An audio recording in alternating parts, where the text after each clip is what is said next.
Welcome to this American Promise Training and Action Series. My name is Marnie Walsh, and I am the Empowerment Coordinator with American Promise.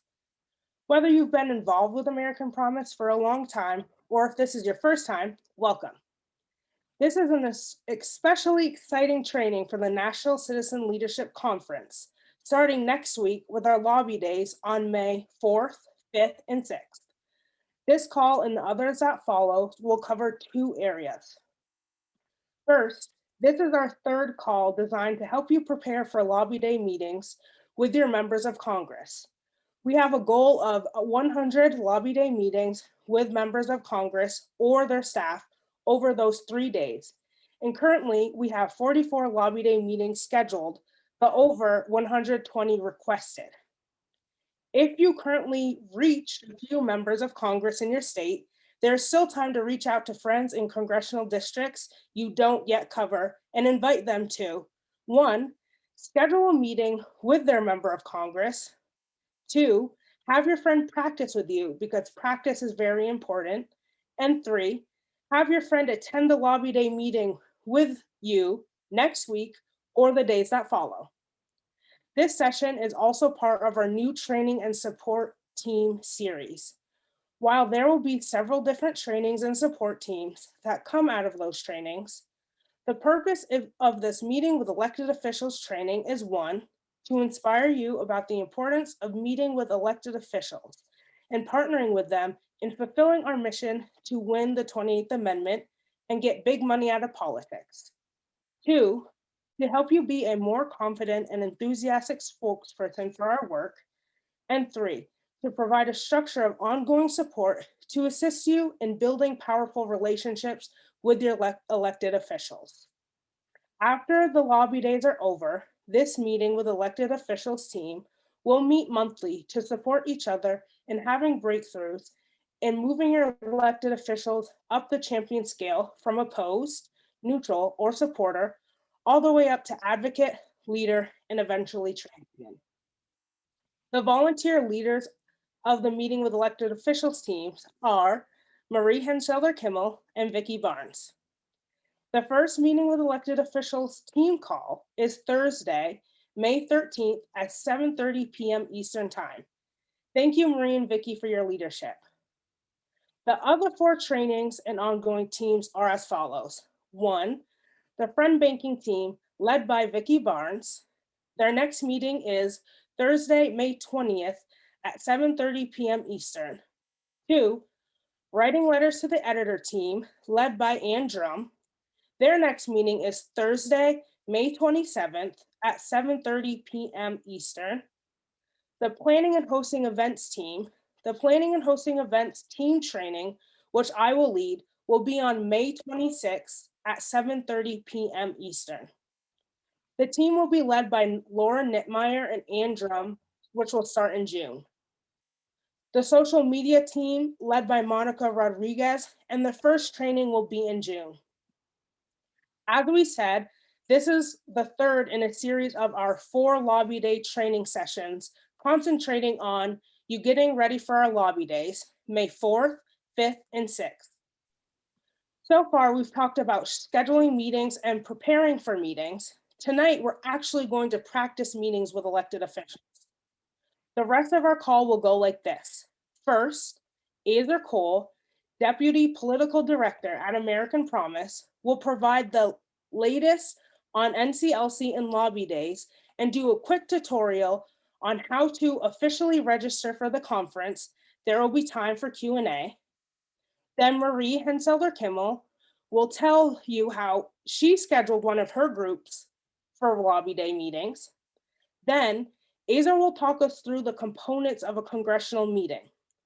Then we will have Vicki Barnes tell us how her chapter is preparing for their meetings. The major portion of tonight's call will have a group of us role play a section of a meeting with a member of Congress. Then send you to breakout rooms to practice what you just observed, and then bring you back for a few questions. We'll do that for 2 different sections of the meeting: the beginning part of the meeting, and then ask. Now I'm going to turn it over to Azer. Super. Thanks, Marnie. And hey, everyone. I'll jump right into it. I see folks from Virginia and Minnesota and New Jersey and Michigan and California and Alaska and all across the country on this training call, which has me very excited. This is in preparation for the National Citizen Leadership Conference and Citizen Lobby Days. We do this roughly every year. Will be the third one I've been a part of. And this is a lot of things. It's a big tent of reformers coming together. It's a place to meet advocates in your state and across the country. But mostly it's a national convening of Americans working together to win a constitutional amendment to get big money out of politics. And yes, this year's conference will be online, but we're doing everything we can to make it as close to our usual Washington, D.C. experience as possible. One thing that will be different, our last conference in Washington, D.C. had about 250 people who attended. There are a little over 1,000 people who are registered for the conference next week. So that'll be one big difference with the online format. It's more accessible to Americans across the country. Like normal, there will be plenary sessions.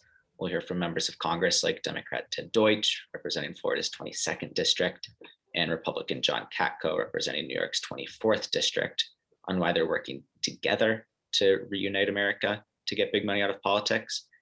There will be breakout sessions with people like Cheryl Crawford, the executive director of Mass Vote, who will be in conversation with Layla Zaydain, the president of the Millennial Action Project, all about how democracy reform work today will transform America tomorrow. There'll be a conversation with Colonel Lawrence Wilkerson, former chief of staff to Secretary of State Colin Powell, speaking alongside Nilmini Rubin of the Center for Strategic and International Studies about how big money disinformation politics and the erosion of civic trust and democracy makes us unsafe at home and abroad. Whoa, that was a mouthful. These plenary and breakout sessions will all build towards our powerful highlight of the conference, my favorite thing, and what this training call is all about, and that's Citizen Lobby Days. It's where Americans organized into teams will meet directly with their members of Congress or their staff to advance their support for a US constitutional amendment to get big money out of politics. Simply put, this really is our most powerful event of the year. And Lobby Day is the most powerful part of this event. And I hope that everyone on this call participates and gets others to participate. But now I would like to introduce a champion in this work. No other way to describe it. Marie Henselder-Kimmel, who is the leader of the New Jersey American Promise chapter, to tell us about how she scheduled one of her Lobby Day meetings with a member of Congress that her group had never met with before. Marie, thank you for being here tonight. Thanks, Azer. I'm actually going to describe the process we followed for getting a meeting with Representative Jeff Van Drew. I am not a constituent, and although there had been some American Promise volunteers in his district in 2018, they haven't been active for quite a while. So we really were reaching out as a first time to him. You might recognize his name because he's the Democrat who switched his party affiliation in advance of the 2020 elections when he was not favored to win renomination as a Democrat in the district. He had co-sponsored HJ Res 2 in the previous Congress. He'd signed the candidate pledge in 2018. And interestingly enough, when he received the first email blast from American Promise National, he signed the candidate pledge as a Republican. So that was all looking good. And we actually tried to reach out to him back in late November, early December, because the hope was, as a Democrat turned Republican who was still co-sponsored, maybe he would speak as on a national call, but I got nowhere. I contacted his office and schedulers and so on, couldn't get any kind of a response. So in leading up the last few months to our conference and our lobby days, when I had done a few of the webinar presentations that I've been doing the last couple months, I was looking to see if I had any attendees that were possibly constituents. And sure enough, I did find someone who I spoke to, and he seemed very interested in becoming a volunteer. And I asked him, would he be interested in reaching out as a constituent to schedule the meeting? And we went through the training materials provided in the lobby day training, information that we've already presented in the last couple of sessions here. And he followed that instruction and reached out. And he actually did that at the end of March, and we didn't hear anything back for about 2 weeks. I think partly that may have been because the House was in recess at the time, but nevertheless, we didn't hear anything. So I followed up with my volunteer and I said, well, let's try sending an email directly to the scheduler, give a call to the office, ask to speak to the scheduler. If you can't, be prepared to leave a message to explain that you've previously sent an email and sent a meeting request, and who you are, and ask for follow-up. And at the same time, get the scheduler's email and send an email and say, I've previously sent a request on such and such date, and looking forward to an answer so we can go ahead and schedule this. So he did do that, and within 2 to 3 days, he did get a call back from the scheduler. And we had a successfully, not only are we scheduled for a meeting, we actually have Representative Van Drew and his chief of staff attending the meeting. So we were really happy to hear that. But I want to say, having gone through this over the last few years, don't be discouraged if you're reaching out to a congressional district that you've previously met with and had successful meetings with. Sometimes they can be even the harder ones to get to schedule. So just be polite and be persistent, and usually you'll come through. And if you can't get it for next week, schedule it for the week following, whenever you can actually get the meeting done. Yeah, that's a great point, Marie. It's more important to have the meeting with the congressional office than it is to have the meeting May 4th, May 5th, or May 6th, if that doesn't work for their schedule. And you sort of spoke to, it can be hard to schedule these meetings, and then you schedule the meeting. And then the question is, well, oh my gosh, I've got to have the meeting. I'm going to quickly share my screen here before kicking it over to Vicki in just a second. But we're going to be talking through and really demonstrating, more than talking through, but demonstrating through this lobby day training materials document. And when we think about what goes into the agenda for a congressional meeting, well, at the top we're flagging there's value of taking notes, and we've also got some tips put together by Maria and her New Jersey team for best Zoom practices in these meetings. But then you can really think of a meeting in different parts, and there's introductions where people are sharing the name and city of where they're from, making sure we know how much time we have with the congressional office. We thank the member of Congress or their staff for something that they've done to start building that relationship. This is all about relationships. Share a personal story about why money in politics, getting it out of politics, matters to you. And then really the real meat of these meetings is in the open-ended questions that we ask the person that we're meeting with. And we really want to get them talking in their own words what things like draining the swamp means to them. You can see we've got a couple examples listed out here, and these congressional meetings really are sort of like fact-finding missions where we want to really push, respectfully as always, but push by asking questions and not getting into big debates, but asking questions and gathering information and taking clear notes. And the point of the conversation where we've heard what they have to say, what their thoughts are on money in politics and a constitutional amendment to get it out, is where we clarify the issue and work to say, okay, well, we hear you saying this, and we actually think that that's directly aligned with why we're working on this amendment in the first place. And this is where we transition into our ask. And we'll talk through these specifically in a couple minutes. But for a House Democrat, we're asking them to co-sponsor House Joint Resolution 1 if they have not already. If they're a Senate Democrat, I'll quickly say now that there's not going to be, by the time we meet with these elected officials next week, the Senate equivalent of the Democracy for All Amendment reintroduced yet. It'll likely be reintroduced in the middle or later on in May. but our Senate Democrat ask will be to connect with Senator Shaheen, who's the Democratic lead sponsor in the Senate, who's set to reintroduce, to connect with her office to let them know that your member of Congress would like to be an early co-sponsor. For House Republican, we're asking them to give feedback on simple draft language that we're working to introduce in the House with an even number of Republicans and Democrats, and the same ask for Senate Republicans. Once you've made your ask, it's always good to follow up, ask when and how we can best follow up. If you're meeting with the staff, it can be great to ask. We'd love to follow up with the member of Congress themselves.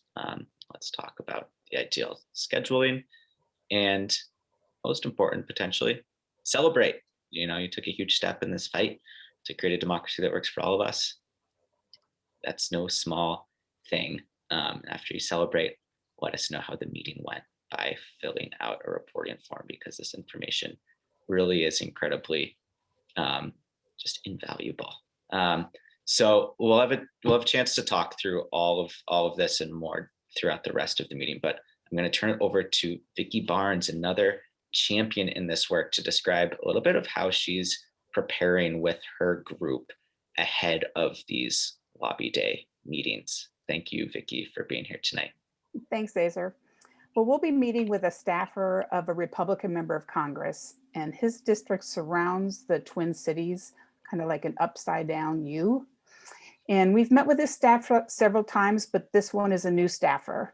This district covers 7 counties, so we focused on making sure we have at least one attendee from each county. That way we can demonstrate broad support across his district. We'll be meeting this weekend to assign roles, most importantly, the note taker. There was recently an article in one of the small newspapers about the representative's introduction of a bill in Congress to build relationships with local law enforcement by putting outposts in troubled neighborhoods. So after introductions and a confirmation of how much time we have, one of us will ask the staffer to thank the representative for that bill that was introduced and ask why he felt that was so important, which will help us get to know him a little bit. Another person will then share why they feel that being able to regulate unlimited contributions and expenditures in elections is important to them, mentioning how money from out of state is a concern, and stating the amendment is the way to address this, so we have our solution already on the table.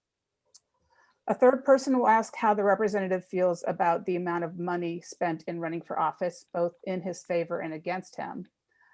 And then someone will bring it home.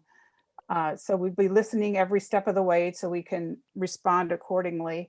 But then we'll bring it home, maybe mentioning the perception that elected officials are beholden to their big donors, not their constituents.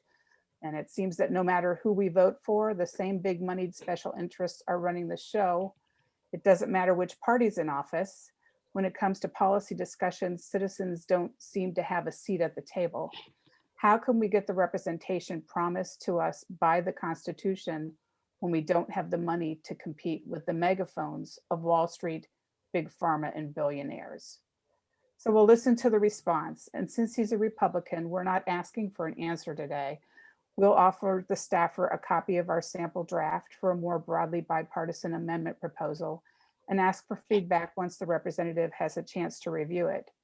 And we'll finish with a request that we have an in-person meeting with the congressman at a later date, and mention that although we're very grateful for his town hall meetings, because he does do those, an amendment proposal is a complicated issue and does not pair well with a small comment and quick answer.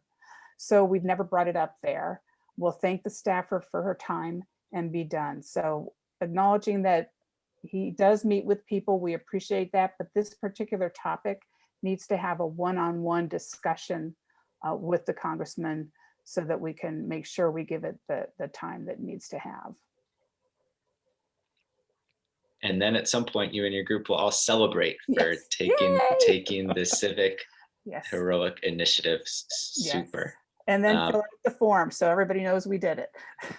Super. Thank you, Vicki. Yes, the form and the celebration are 2 things that cannot be forgotten. Yep. And yeah, it's just critical to go into these congressional meetings prepared and having practice and, scheduling time ahead of time to practice with your team is really the best way to do this. I'm going to place in the chat here the document that I just walked through when I quickly shared my screen. It's going to be helpful for the purposes of what we do for most of the rest of this meeting. Starting on about the 7th page, if you want to skip to that, is where we'll really pick up here. But as I said, we're not going to read it word for word. We're really going to demonstrate pieces of this. And let me just tell you how this next section is going to go. Marie, Vicky, and I will be an American Promise volunteer team. And we're going to role play ourselves on a lobby day visit with our member of Congress, Marnie Walsh, who is here on the call. And we will demonstrate the first portion of a congressional meeting. We're going to demonstrate the welcome, the introductions. We're going to thank the Congresswoman for something that she's done. And we're going to share our personal story. And we're going to break this up between the 3 participants. You'll see how we do it. And then you'll do it. We're going to break out into breakout rooms of 4 people in each room. So you'll see a demonstration with 4 people here, and then we'll break into rooms of 4 people. And in those rooms, you'll quickly decide who will be the member of Congress and proceed with the first part of the meeting, the welcome, the introductions, thanking the congressperson for something they've done, and the sharing of a personal story. And you can sort of read along in that training document if helpful, but I would encourage everyone not to be reading as we do the role play and to be focusing on the role play. And then we'll come back together and we'll take a couple of questions. After we do that, we'll continue going through the meeting agenda and we'll demonstrate the ask that we're making of a Democratic House member of Congress, followed by a discussion of the ask. And then again, we'll go into breakout rooms of 4. Again, you'll decide who will be the member of Congress. You might keep it the same, you might change it. And then you'll practice doing the asking the open-ended questions. I should be more specific, asking the open-ended questions, clarifying the issue, and transitioning into the ask that you'll make of your Democratic member of Congress. After that, we'll do the same process with the House Republican member of Congress, asking an open-ended question, hearing them out, clarifying our issue in the context of their answer, and transitioning into the ask that we make of them. So that's the plan for the call tonight, the rest of the call. And now Marie, Vicky, and I are going to demonstrate the first section of one of these congressional meetings. In this case, we're with our Congresswoman, Marnie Walsh, and we're going to go through the introductions, the thank you, and the personal story. So Marie, kick us off here. Well, good evening, Congresswoman Walsh. Thanks so much for meeting with us tonight. We're here to speak to you about our work as volunteers of American Promise, a cross-partisan citizen advocacy effort to win ratification of a constitutional amendment to place reasonable limits on the power of money in our political system. I am Marie Henselder-Kimmel. I'm a retired OBGYN and a leader of Tri-County Chapter of American Promise in New Jersey. I'm from Cherry Hill, New Jersey, and I'd like to have my colleagues introduce themselves. Great to meet you. Nice to meet you. Hi, Congresswoman Walsh. My name is Vicki Barnes, and I'm from Bayonne, New Jersey. And hello, Congresswoman. My name is Azer Cole. I'm from Trenton, New Jersey. Hi. So, Congresswoman, I just want to double check with you. We understood there was a half an hour for this meeting. Do you have a half an hour to meet with us tonight? Yes, certainly. Okay, wonderful. So Azer, I believe he's going to talk to thank you for some actions that you've taken that we really appreciate. Yes, well, I had a fair amount to choose from. You make it easy, but I subscribed to your mailing list, Congresswoman. In your most recent email that you sent, I learned that you are a lead sponsor on a bill which would remove lead pipes from public and subsidized housing. And this struck me as such an important thing to take seriously that could easily be overlooked. And so I just want to thank you for your diligence in your public office and your leadership on this particular issue. So thank you. Thank you. Thanks. And Vicky has a story that she'd like to share about why money in politics means so much to her. Great. Thank you so much for your time, Congresswoman. I started working on an amendment to the United States Constitution in 2013 when I found out I would be a grandmother for the first time. I thought about it and realized that this is not the America I want to leave my grandchildren. I want them to be able to fully embrace their roles in our self-governing nation. I did some research and found that a series of Supreme Court decisions enabled big moneyed special interests to influence our elections and therefore our policies. And the only way to correct those rulings was through a constitutional amendment. That will be my legacy for my grandchildren, of which there are now 3. I think that would be a good legacy for anyone to leave. Thank you, Vicky. Super. All right, we're going to exit this section of the role play. We've done our introductions. We've thanked the congressperson for something, and we've shared a personal story. And importantly, the member of Congress has heard from 3 of her constituents and can put faces to people who care about this issue. Now we're going to go into breakout rooms with 4 people in each room. And again, you'll decide who will be the member of Congress and go through this first part of the meeting as we just demonstrated. The introductions, Marie confirmed the amount of time the congressperson had. I thanked the congressperson for something she'd done, and Vicky shared what moved her to work on this issue. You'll go through each of those sections. We'll take about 6 or 7 minutes in our breakout rooms here. And if you get through it once, I would recommend going through it again. Practice really does make perfect here. So I'm going to split us into breakout rooms of 4, and we'll come back in about 6 or 7 minutes. And curious if there's anyone who wants to unmute themselves and share a question, or start with questions people have on how that went. Any immediate questions that came up, immediate reactions. Feel free to unmute yourself here.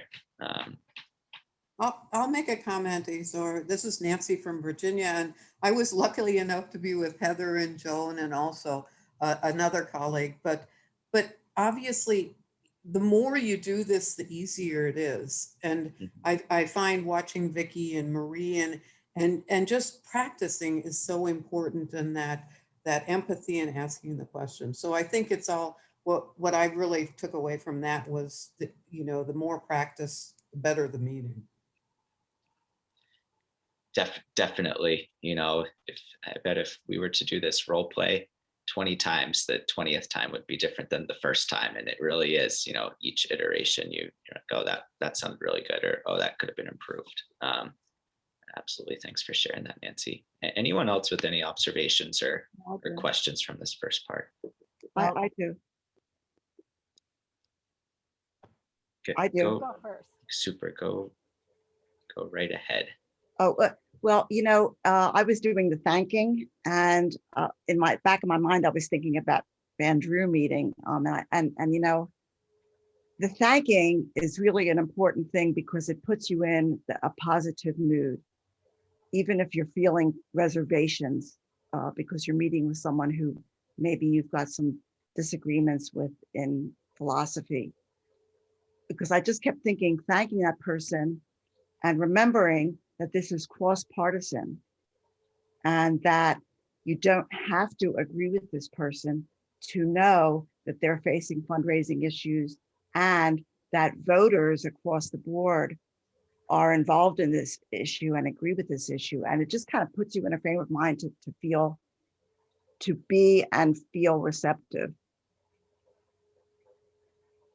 Yeah, it's exactly right. I couldn't summarize that comment any better. I want to just chip in. I think it's important, not just for the participants, but for the actual staffer or the congressman, because we've actually gotten comments back from staffers or congresspeople that we've met with to say that was one of the most positive meetings I've ever had, because you're taking them out of the adversarial mindset right off the bat, and you're thanking them for something that you truly can thank them for. And I think it's Sam's comment, even if you can't thank them for anything than other than being a supporter of the high school booster club, because you don't really agree with their politics at all, at least you have that you can truly thank them for.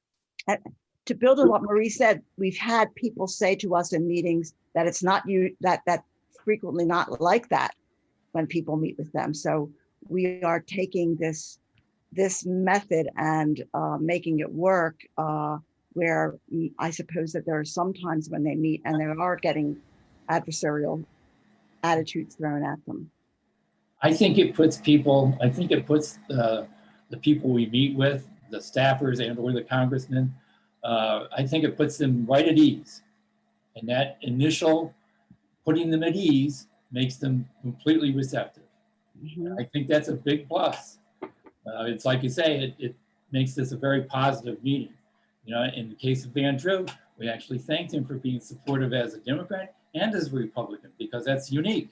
It makes for a unique opportunity with him to engage on this particular subject. Yeah, it's all about that relationship. But let's do one more, and then we'll keep going here. Sure. Mike Stetler, Christmas Valley, Oregon, 2nd Congressional District. I have to second everybody's call. This is the most organized effort, focused, bringing the best of all these other parts together. So anyone that's here, I thank them for their time. And the congressmen, if we can't thank them or agree with them on anything, we can thank them for their time and their interest in campaign finance reform. So thank you. That's right. By the way, one other thought, if it hasn't dawned on you yet, spend the time later this week, not next week, this week, to do the research to find the thing you're grateful for. Because it takes time. Yeah. Absolutely. Super. Yeah. Thank you everyone for those comments, and we'll keep going here because we have a lot to get through, and we're now going to continue in demonstrating the next part of the meeting, where we're going to ask an open-ended question. We're going to hear the response of our member of Congress. We're going to clarify our issue based on their response, and transition into the ask. And we're going to start by doing this for a House Democrat. Then we'll follow up and do this for a House Republican. But again, we're going to start with a House Democrat. And again, Marnie is going to be our role play member of Congress. And Vicky is going to kick us off here with an open-ended question for Marnie. Congresswoman, we just lived through a $14 billion election season. What do you think the role of money in politics should be? I know there are various efforts to address money in politics. I am proud to be a part of many of those. I don't want money in politics to distract real issues that impact real people. I am glad to be talking to you to uncover ways on how to resolve it. Thank you, Congresswoman. Many everyday citizens feel that they really don't have any effect on what happens in our government when solutions that are widely supported by the majority of voters never are enacted, because there are special interests and corporations and billionaires that spend money to thwart those pieces of legislation or policy from succeeding. We know that we're really happy to have this opportunity to talk to you. And our solution is that we support a constitutional amendment to place reasonable limits on the amount of money and the sources of money in our election. And the reason why there's three reasons why we do support that approach. It's permanence, it's the precedent for it, and the widespread support for it. Permanence is because we know there were previous campaign finance pieces of legislation like McCain-Feingold, or 24 states that had their own campaign finance laws that were all overturned by previous Supreme Court decisions like Buckley versus Vallejo or Citizens United. So to get it to be permanent, it really needs to be a constitutional amendment. There's precedent in passing a constitutional amendment to overturn a faulty Supreme Court decision, because for the 27 constitutional amendments that we have, 8 of them actually overturned faulty Supreme Court decisions. So we've done it before, we can certainly do it again. And the widespread support is that multiple studies, most recently 2018 study by the University of Maryland, showed that 75% of all Americans across the political spectrum, Republicans, independents, and Democrats, support a constitutional amendment to limit big money in politics. So our ask of you, we believe that thank you for your previous support for the House Joint Resolution 2 in the previous Congress. And there is a new House Joint Resolution, same language, different number, House Joint Resolution 1.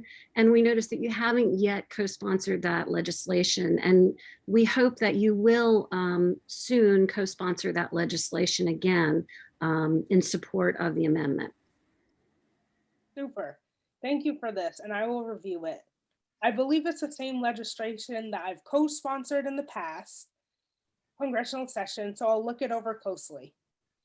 Like I do with everything, I will reach out if I have any questions. Thank you, Vicki and Marie.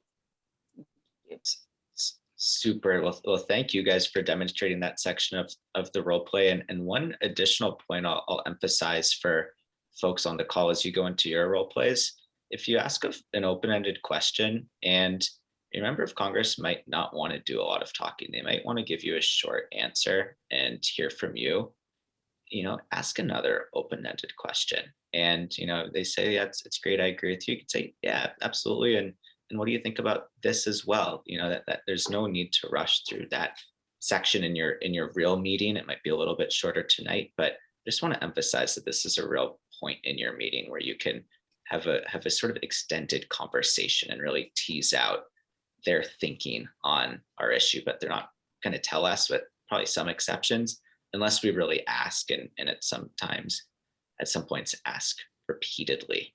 So now we're going to go back into Azer, I think Sam, I think we actually have in the training material, but Sam's 2 famous phrases here are, can you tell me more about that? And can you say more about that? So then you don't even have to go to another reformatted question. You could just push them on that same point. Exactly. Super. So we're going to go back in our breakout rooms and we're going to practice the sequence that we just saw, the open-ended question or questions, the response from the congressperson, the clarification of the issue based on their response, and transitioning it into the ask for a Democratic House member. So again, we'll do about 7 minutes here before circling back, and I will get us back into our breakout rooms right here. So you should see an invitation to rejoin your breakout room. I'm going to bring in our presenters here to the center of everyone's screen. If you can, I guess folks we'll open the floor back up for any immediate questions or any immediate comments. We'll do a couple minutes of open floor here before doing our final breakout here and demonstration.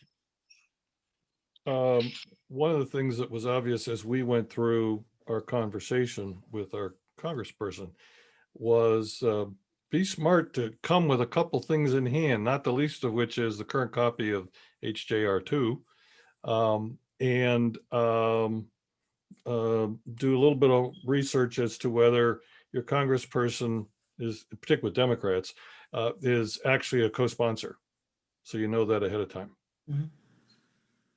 Certainly, in the training document, there's a link to House Joint Resolution 1, and it'll take you right to congress.gov, and you can see the list of co-sponsors. I like to do a Command F search just with the last name and quickly find, because you're right, Hank, if we're asking them to co-sponsor something they're already co-sponsoring, we're wasting a couple seconds in the meeting that could be spent asking them something more appropriate. Well, we'll look sharper. In our meeting, we were talking about the pose was that the congressperson was in a purple state, and being a Democrat, Democrat was supportive of of our cause, and we thought that it would be a good additional ask, because she raised the doubts of, well, how are we going to make this happen if we only have one Republican current co-sponsor? And we thought an ask would be, especially in a purple state, to say, can you recommend any colleagues that it would be worth talking to and having it perhaps a joint meeting with, where you were there, to feel them out? Yeah, Interesting idea. I think it's a potentially breakthrough idea, because you're right, we're looking for that breakthrough, and that's why we're doing this.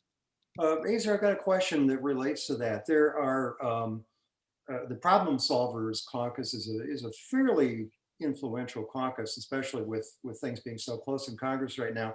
Michigan has 5 members, and at least 2 of them are Republicans, and we're planning on meeting with those Republicans because they appear to be much more open, or likely to be much more open. I'm just wondering if that's a general approach that's been considered in other states, where these people, because they are problem solvers, may be more receptive as Republicans.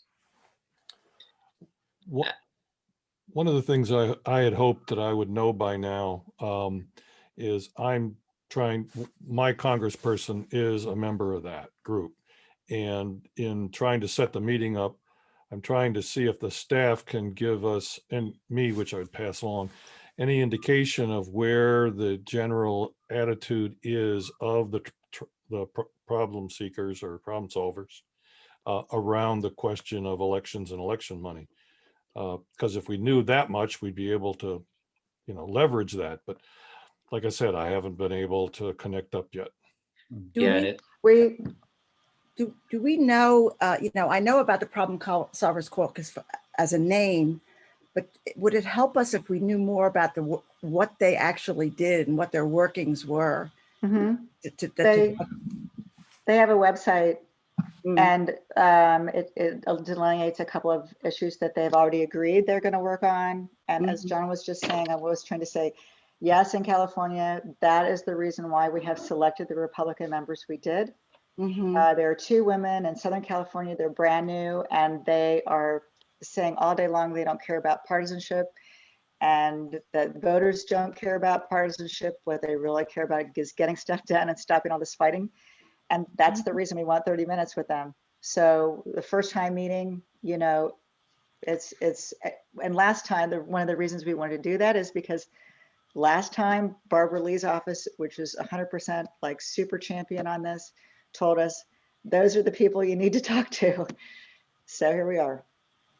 Yeah, it's a great question. And I will say for all future questions, I should have said this at the start, shout out your name and where you're calling in from in the country. It's always a nice thing to hear. But yeah, the Problem Solvers Caucus, to your point, Hank, I don't think they have a defined position on our issue specifically. I would recommend looking at their website and reading in depth if you're meeting with a caucus member.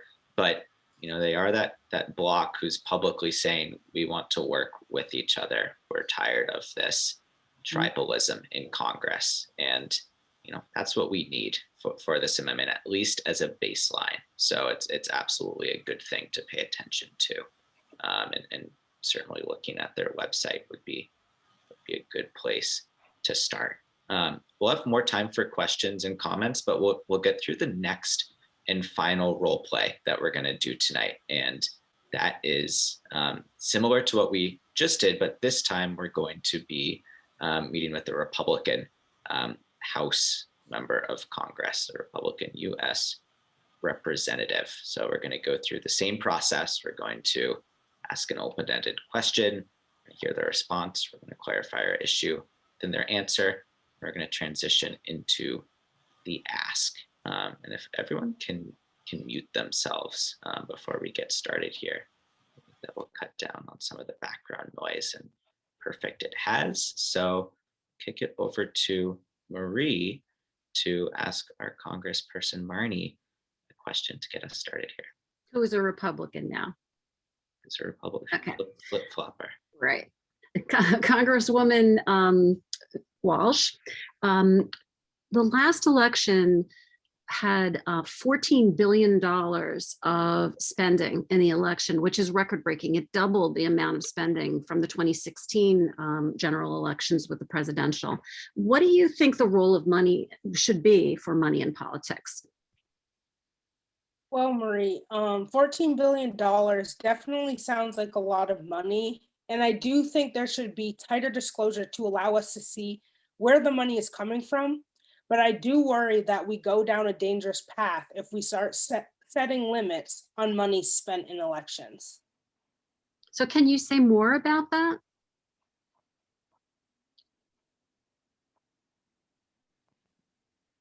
What are you concerned about when you say a dangerous path?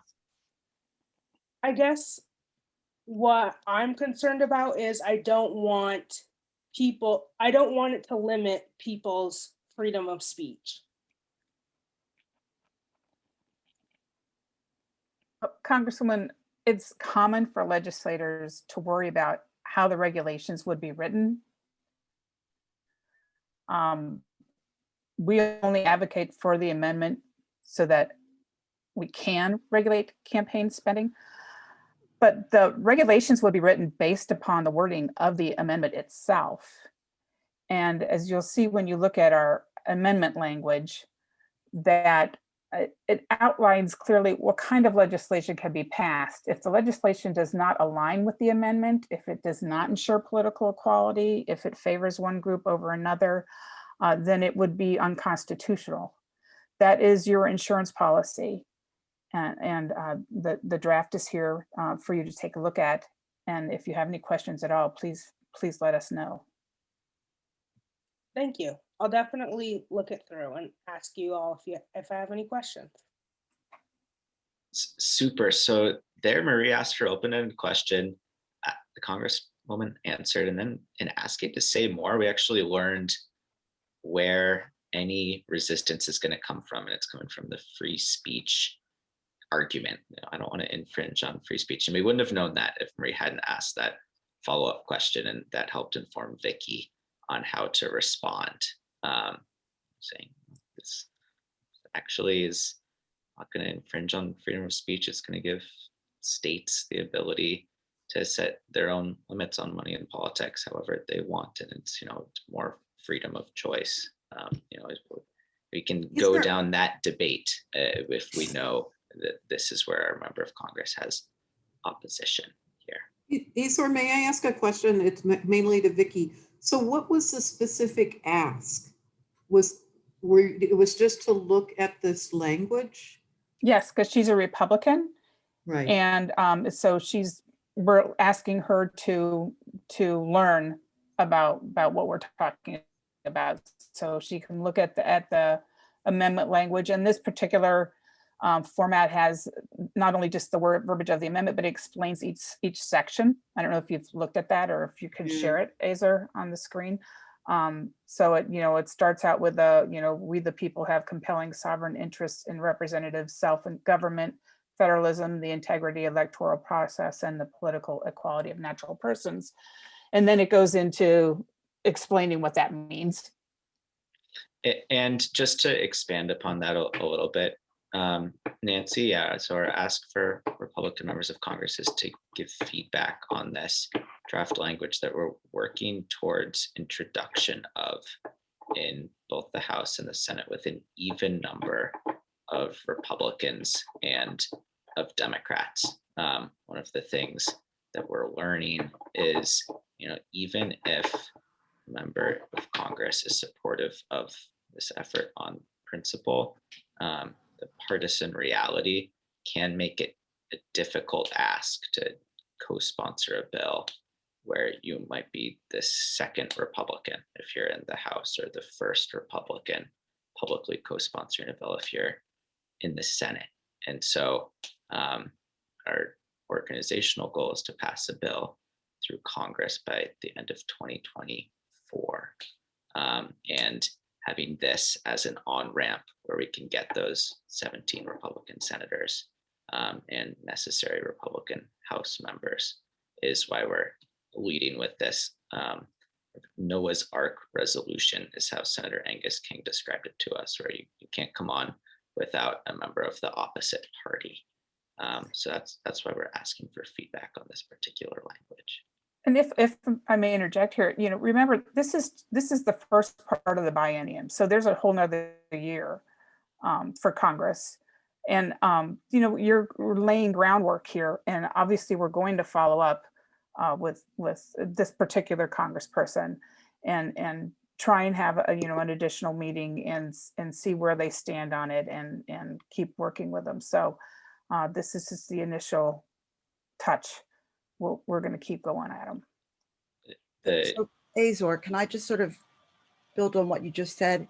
Is the messaging that you're trying to say that we could say to someone like that, that we realize that difficulty, so that the way that we're approaching this is to have Republicans and Democrats review the reading, and maybe we tweak the drafting, and that it's our goal to accomplish this by 2024 with, I'm not quite sure how you describe this Noah's Ark thing, with yes. So I would keep it a little bit simpler. Yeah, that's what I want to do, is how do you simplify this?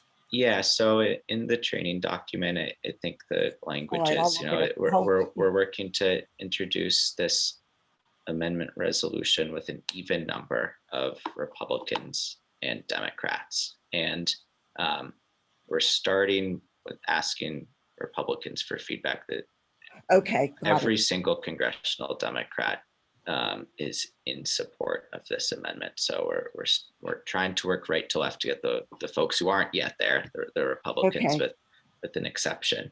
And I think keeping it as simple as possible there, Joan, is what you want. And the beauty of asking for feedback on something is it's the perfect avenue to follow up in a couple of weeks and ask what that feedback. And you're not asking for buy-in, you're asking for just, feedback.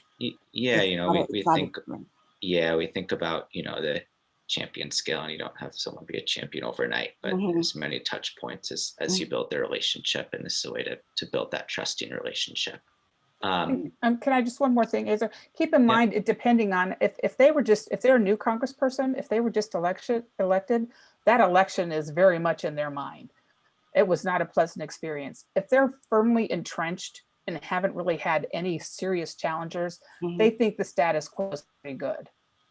So kind of keep that in mind too. It's two different audiences. But there's actually, in the case of someone like Van Drew, he's not a freshman, but he's got opponents that are waiting in the wing. So I would say that his approach would be more like the first one.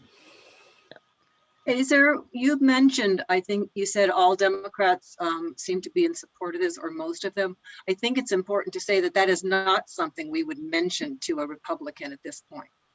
We wouldn't use that as leverage. You say all the Democrats are on this. We in fact really don't want to use that language, right? Right. I said that to explain our strategy of why but great clarification. We don't want to emphasize that to the Republican. That's exactly the opposite of what we want to do. But the message that I think you're trying to say is that we're committed to bringing it aboard in a form that's going to be amenable to both sides of the aisle. Said another way, that's exactly right. Okay. We don't start the breakout now. We're not going to get to where we're gonna break back into our breakout rooms, practice for about 6 or 7 minutes, and circle back here for one last round of questions. Super. Hey everyone, we're filtering back in here, and as we've done in the past, feel free just to shout out questions or comments from that most recent breakout. I have a question. Please. I have a question. I just know what's going to come up next week for sure is going to come up is the Howard Jarvis Taxpayers Association. They are going to come up because they have spent their money against this issue. And they have also supported some of the members of Congress that we're going to meet with next week. We were horrified to see a video of a representative of the Howard Jarvis Taxpayers Association video discussing the fact that this kind of amendment would be against the First Amendment. So it would be really helpful if between tonight and Sunday, we could have a real conversation about that. If you want to send that my way in an email, we can think through a specific response that it sounds like might be helpful with some of your members of Congress. Jarvis was Prop 13, right? You might have to go back further than that. It's not just about residential real estate. It's about having small government and having small taxation. The troubling thing is the video of the representative of this association going on board saying, are you really going to trust Congress to protect the First Amendment? Like, don't go for this. So, and the reason I know it's going to come up is one of the members we have, Tom McClintock, is a long-serving member on the subcommittee for the Constitution and Civil Rights. And we're not going to teach him anything about the Constitution. He's going to know this issue inside out, and we haven't done adequate homework yet. Let's be more positive about how to give messages to people that are meeting with Republican congressmen for the first time and how to frame that conversation before we get everybody discouraged about what kind of feedback they're going to get. Yeah, I think most people are not going to encounter, specialists like this. We only have 8 more minutes, so let's try to answer newbies' first-time questions so that they know what they're doing when they go into lobby day meetings. I do have a question. This is Tawana. I live in New York, specifically Manhattan, and I'm very unfamiliar with a lot of this, but I do have a question about corporations donating to super PACs. Is that allowed? Are corporations allowed to donate to super PACs? Yeah. What you're potentially confusing is they're not allowed to donate to a regular PAC, but they can donate to a super PAC. Okay, and the idea is that, of course, we want to get corporations out of donating their influence. Is that understood? That's right. Yeah, it's a succinct summary. It flipped another way. We want everyday Americans to be the ones our elected officials listen to, and if elected officials are reliant on lots of money to get reelected, then that's what they start basing their decisions off of. And so, are corporations allowed to claim freedom of speech as individuals? Yes. They were declared a person in Vallejo, the Vallejo decision. Yeah, so we talked through a series of Supreme Court decisions, and over time they've said money is a free speech. It's a First Amendment issue. That makes it very hard to set limits on money spent in elections. And they've also said, person is a person, but so is a group of people, like a corporation. And a group of people can speak as one voice. That's right. Yeah. Right. And they don't differentiate between a corporation and an association of people. They argue that an association is an association. But the Supreme Court ruled that. Congress didn't. We didn't. So we're saying, no, we don't agree. And that's where the amendment comes from. Exactly. People have the final word. Always. It's just hard to do. Can we go particularly to the breakout session and any successes or any difficulties that people had in the session? Any questions about that, since we only have about 5 more minutes? Marie, I brought up the question with the conservative when they say about the First Amendment right, the freedom of speech.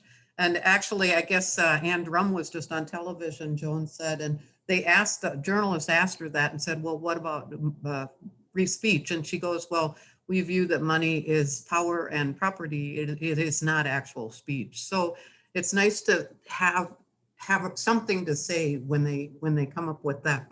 But money is speech. Right.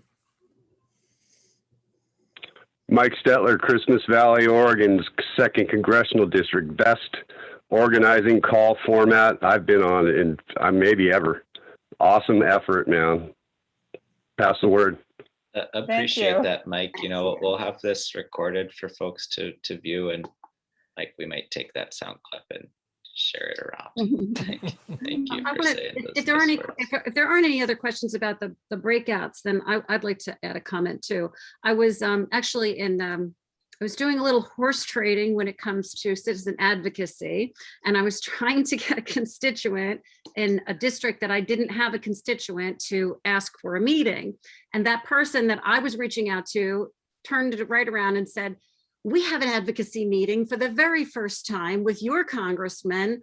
This was on Sunday. On Monday, would you sit in on the meeting? I said, actually, it turns out it's the same legislative aide that we're meeting with next week. So yeah, sure, I will. I won't say what the group was, but I will tell you that it was related to Jewish interests in various things in the Mideast. This is the first meeting they had with him. They had a half an hour. They lectured at him for a half an hour about their positions on 4 really in-depth points and gave him about 45 seconds total of actual speaking time in this very first meeting they'd had with him and this congressman ever.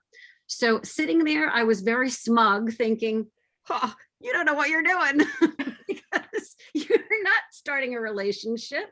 You're not giving a good impression. You're not finding out what the staffer is about to start to be able to move forward with your issue. You barely know what the congressperson's view is on your issue. You haven't listened at all. So if it wasn't for already going through these meetings with this methodology of our agenda, then seeing its success, being on the onlooker of another organization's advocacy attempt with a new congressperson and seeing how poorly that went, we're in good hands.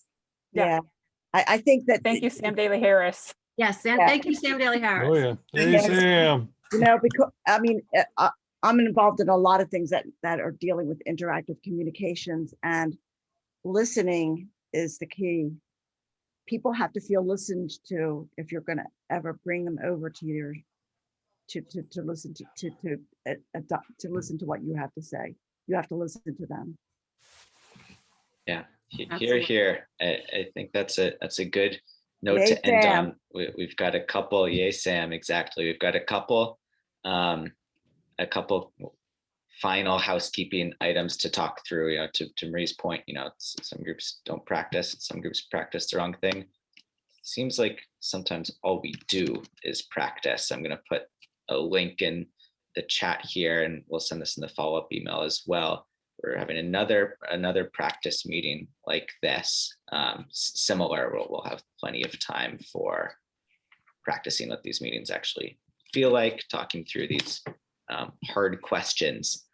Sunday night, this upcoming Sunday, same time. And you know, I hope that folks find these trainings to be useful.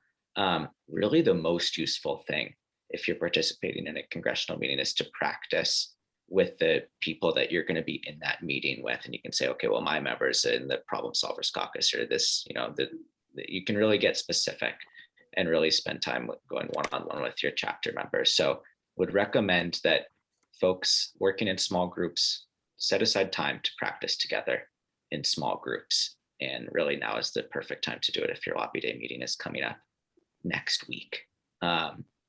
Azor, may I ask a question that came up in the leaders call on Tuesday? Because we're wondering if in the context of the conference, whether there's going to be time for the Virginia group or the other groups to get together and talk? Yeah, I think real quick, we can talk more about this offline, Nancy, but I think you should try as much as you can, if in place of getting all together, you send the recording of, this training or previous training. That's why we record them. So this is accessible for folks, but certainly understand that the time crunch, but we'll still emphasize the value of getting together on a Zoom call if you can. But thanks everyone for joining us tonight. It's a longer call than we normally do, but we figure there's a lot to get through. And I'm going to put the link in the chat here. Again, if there's anyone on this call who hasn't yet registered for the conference itself or for Lobby Day, please do so. And if you have a meeting scheduled for Lobby Day and haven't let us know about it, please let Marnie Walsh here on this call know. And Marnie, if you could pop your email in the chat there, that would be great for folks. I imagine everyone on this call probably already has it, but just in case. And with that, we'll say thank you guys. We're at 9 o'clock here on the East Coast. Thank you, Marie and Vicky, for joining us and sitting in the spotlight and leading us in these role plays. And thanks everyone here for your commitment to bettering this country. To get big money out of politics, it's nothing short of heroic. So thanks everyone, and have a wonderful night. Thank Thanks, you. bye. Night, everybody. Night. Thank you guys, everyone. Night. And everyone.